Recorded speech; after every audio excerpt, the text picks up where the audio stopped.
Shalom, hari ini kita akan renungkan Injil Markus pasal 3, teksnya ayat 20-35, dan sudah dibagi dua paragraf. Paragraf yang pertama ayat 20-30. Yesus menegur mereka yang berkata, Yesus keraskan Beelzebul dan kuasanya dari Beelzebul. Dengan berkata, apabila seorang menghujat Roh Kudus, ia tidak mendapat ampun selama-lamanya. Paragraf yang kedua, ayat 31-35.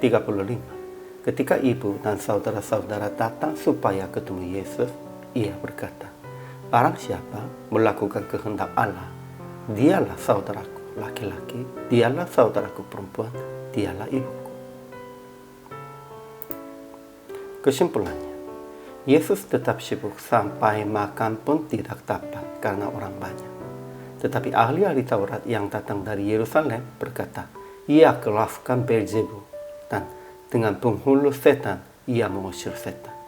Jadi Yesus menegur mereka dengan berkata, apabila seorang menghujat Roh Kudus, ia tidak mendapat ampun selama-lamanya. Tetapi ibu dan saudara-saudara Yesus juga datang supaya mengambil dia, sebab kata mereka ia tidak waras lagi.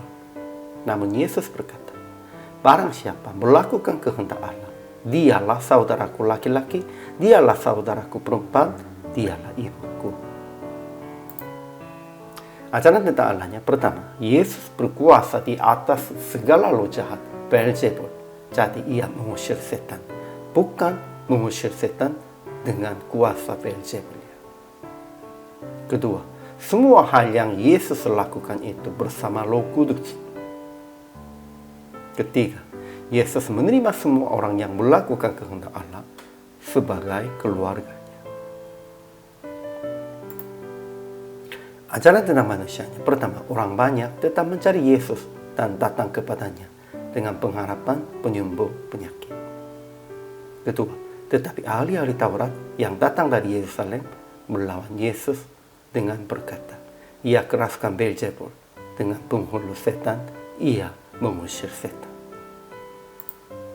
Ketiga, ibu dan saudara-saudara Yesus juga datang kepada Yesus supaya mengambil dia, sebab kata mereka ia tidak waras lagi. Keempat, semua orang yang melakukan kehendak Allah akan menjadi keluarga Yesus. Laki-laki, perempuan, itu juga jadi saudara, dan jadi ibu, jadi ayah, apapun itu artinya menjadi keluarga Allah. Jadi aplikasi hari ini, pertama, melakukan kehendak Allah dan melihatkan identitas Anda sebagai anak Allah, sebagai keluarga Allah. Kedua, maju hanya kepada Yesus. Jangan maju kepada orang lain atau berhala. Kita harus maju, harus datang, usahalah hanya kepada Yesus. Ketiga, jangan menghujat Roh Kudus, tetap memuliakan nama Yesus dengan percaya dan memberitakan Injil.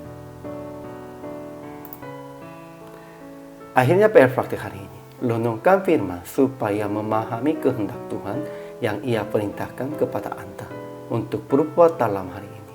Kemudian melakukan lebih satu hal sesuai dengan kehendak Tuhan dan melihatkan identitas Anda sebagai anak Allah. Hari ini juga tetap melihatkan identitas Anda dengan melakukan kehendak Tuhan, kebaikannya, dengan kasihnya. Hari ini juga selama melayani, Tuhan Yesus memberkati.